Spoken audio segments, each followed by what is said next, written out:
ایک حاکم بہت بڑا ظالم تھا۔ ایک دن وہ اپنی سواری پر جا رہا تھا۔ راستے میں اس کی نظر ایک کتے پر پڑی جس کو خارش ہو رہی تھی اور سردی سے بھی پریشان ہو رہا تھا۔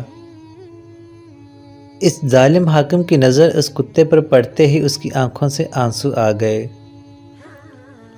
اور اپنے نوکر سے کہا کہ اس کتے کو میرے گھر لے جاؤ اور میرے آنے تک اس کا خیال رکھنا۔ یہ کہہ کر وہ اپنے کام کی طرف چلا گیا۔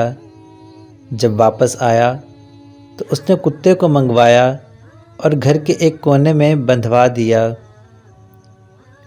اس کے سامنے ٹکڑا ڈالا اور پانی رکھوایا۔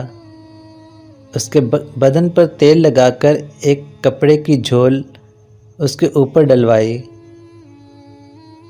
اور اس کے قریب آگ رکھوائی تاکہ اس کی گرمی سے اس پر سردی کا اثر زائل نہ ہو۔ اس قصہ کو 2 دن ہی گزرے تھے، اس ظالم کا انتقال ہو گیا۔ ایک بزرگ نے جو اس کے مظالم اور اس کی حالت سے خوب واقف تھے اس کو خواب میں دیکھا۔ اس سے پوچھا کہ کیا گزری؟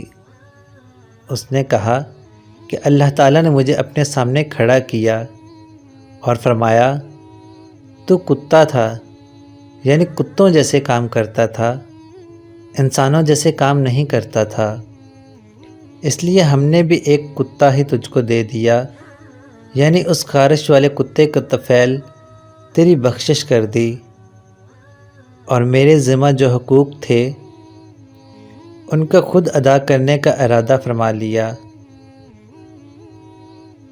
اللہ تعالیٰ کی ذات بڑی کریم ہے، اس کے کرم تک کوئی نہیں پہنچ سکتا۔